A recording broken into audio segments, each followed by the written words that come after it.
3, 2. Frank Holder here, Humor Mill TV, standing out front at the Merge Summit, actually inside at the Merge Summit, with one of the directors and producers in Hollywood that people, I don't know if people really know that it's you, but anyway, it's Jakarius Johnson. This guy is another guy who's doing the David Talbert and the Tyler Perry route, where they're creating plays and turning them into feature films. Some of them go straight to DVDs. Some of them, they're not on film or DVD. You can go at your local city to do them, but you know, they're all over the country. They're national. I don't know, is there anything that you haven't done when it comes to that? Not when it comes to theater. I mean, I've been doing that my entire life, so I've done every aspect, write, direct, produce, star in it, everything. I have to ask you, how did you get started? Because personally, I'm approached by people who ask me, how do you start a play to get it to where you are at now? So how did you first initially say, okay, you know what, this is what I want to do? Man, I was in college. I mean, it started at the University of Houston. I was a theater student and got a full scholarship, but was poor, so I still got financial aid. And took my financial aid money and started my company with it. While everybody else was partying, I was working on the craft and created a show for the African American Studies Department, and it kind of spun off. Now, I was going to be an actor in a Michael Matthews show back in the day. I think the name of the piece was called, I think it was called Fake Friends. And as an actor in college, I went to audition, and there was a guy who was doing the casting, and I was gonna leave college. I wasn't I was gonna quit like halfway through and go on the road and be an actor in an urban show. So he said, look, man, he says, I'm gonna tell you the truth. I know it looks all glitz and glamoury, but it's not what it's cracked up to be. Like, finish school. Like, don't not finish school to come out here. This will always be here waiting on you. And, you know, so it appealed to my acting sensibilities, but then not being in it allowed me to watch it. And when I watched it, I realized it was opposite everything that I was taught as a writing student as well. That I couldn't figure out what was the big deal about urban theater. Well, after seeing it for the second time, I discovered two things. One, the God that was in it, and two, the sheer entertainment value. Now, whether or not the shows were written the way that I was taught to write, well, that's subjective, but the bottom line is the people enjoyed them. And so I began to parlay and say, okay, this is a market that could use some skills that I've learned in school, while at the same time I can learn something from it and be able to give to the people, and they give back, you know, in return to me as well. So that's how I got into it. Wow, that's real interesting. So now you're in school, you flip your money over into getting something into it. Now, years later, what have you learned from all your past experience and say, you know what, I wouldn't do that again?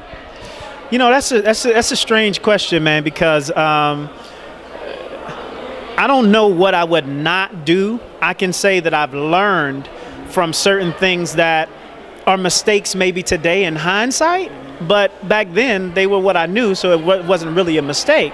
I had to learn how to market, because my first show, I didn't know anything about marketing. And because I didn't know anything about marketing, I had about 300 people in like a 4,500 seat venue, over 8 shows, like 300 people. So the first show was a material loss. So I've learned how to be a promoter. I've learned how to write for the people. I've learned how to decipher, you know, what's the story that I want to tell versus what the needs of the people are and how to meet those needs of the people. And with that, I've learned that the people are always right. And one nugget is win the crowd and you win your freedom. And that actually came from Gladiator, and people don't understand how significant that saying is. When you win the crowd, meaning you've given to a fan base, and thus the fan base are giving that love back in return, that turns into the support. But you got to give something to them first. One of my favorite films, too, right there. You just quoted one of my... I love it, too. I was about to say, you stole a line.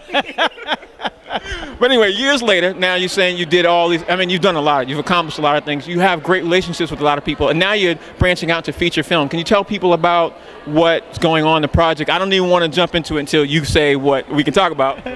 Well, look, I can't talk about the who's in everything right now, but I do have a film called The Marion Kind that's coming up that is based on one of my plays.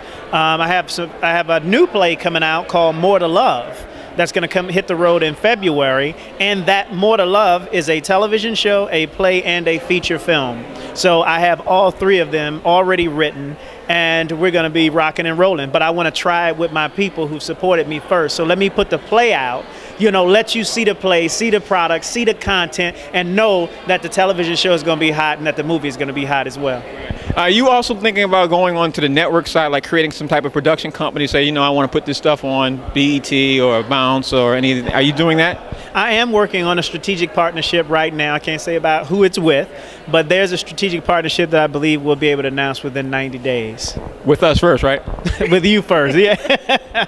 Okay, well, now we talked about, you know, the play and the films and things like that. I heard you also have a couple of other ventures. Now, they're all rumors. That's why I want to ask you on point right now. Is it true that you're also one of the partners trying to start a black network? Man, you're trying to get me in trouble. Yes, I am. You know, these are rumors we hear, so. Put it like this. There is a new mini major coming. Studio. Oh, okay. Studio.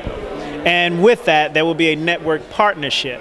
So it's not technically my network, but there's a partnership with a network that will take place as we create a mini major studio.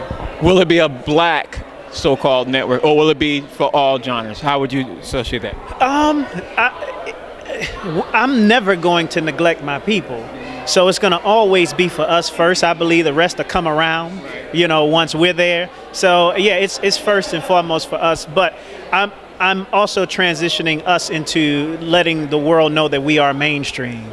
You know, because I do believe we do have value. Matter of fact, I'm working on a deal where even my plays are going overseas to begin to build that overseas marketplace. And then the movies and the television shows will follow suit. That's very smart. Can you tell everybody out there where we can follow you? Do you have Twitter and all that? I do have Twitter. Just look up Jacarius Johnson on Twitter and on Facebook.